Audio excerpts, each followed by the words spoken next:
What's going on with Boulder Thorn? Why would they send that chunkster on stage?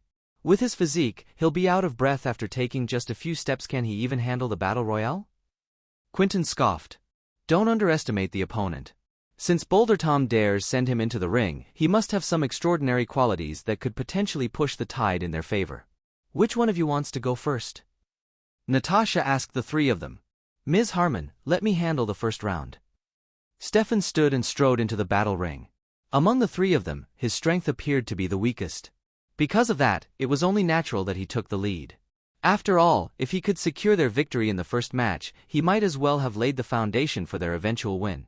Dustin, who do you think would win? Ruth asked curiously. It's hard to tell. The chunkster looks peculiar enough, but if Mr. Chapman can find his weaknesses and attack focally, he might still stand a chance. Dustin analyzed. That's so close-minded. Quentin pursed his lips. What right does he have to fight against Mr. Chapman? A few rounds of simply running around, and he'll be as good as dead. Dustin did not argue against that. Instead, he fixed his gaze on the battle ring, seemingly deep in thought. Meanwhile, in the battle ring, both parties prepared themselves as the referee mounted the stage. There are no rules in this ring. Live or die, that's on you. Surrendering, severe injuries, death, or being thrown out of the ring will result in a loss of said round. Do the both of you understand? The referee threw his hands down as soon as the two contestants nodded. Let the games begin.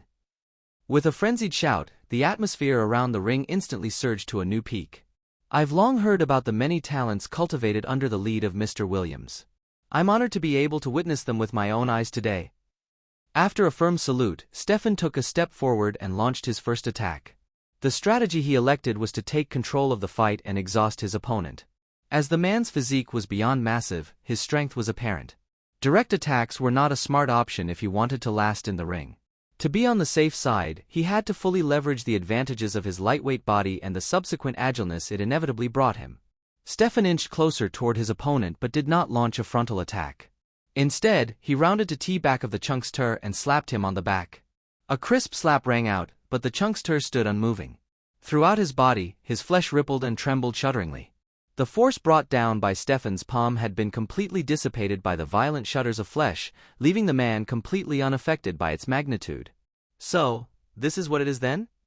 Stefan's gaze narrowed, but he didn't stop. He delivered two more sharp, consecutive slaps, one to the chunkster's waist, the other to his back. Both of them landed on spots that should have been vulnerable had it not been for the protection of his voluminous flesh and body fat that shielded him from even remotely sensing the impact of Stefan's punches. Contrary to what Stefan expected, his opponent paid him no heed despite his efforts to garner his attention. From the start, he simply chewed on the roasted mutton leg he held in one hand, completely disregarding Stefan's presence. Stefan was beginning to get mad.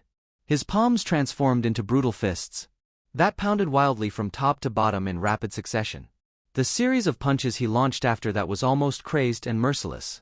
And yet the chunkster continued devouring the mutton leg with the fervor of a famished man. Stefan's pride, having suffered the fall it did, transmuted into wild fury. As his rage suffused him, he delivered a swift kick to the mutton in the chunkster's hands and watched with satisfaction as the man turned to him. Stunned at first. Then, a roar followed as he charged toward Stefan with astonishing speed, his actions reminiscent of a distraught bear.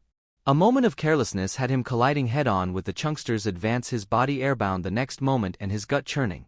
Midair, the chunkster's head struck him squarely in the chest, sending him flying even further, a mouthful of bright red blood spilling from his lips. Before he knew it, he was already on the ground, thrown out of the battle ring before he'd even gotten the chance to retaliate.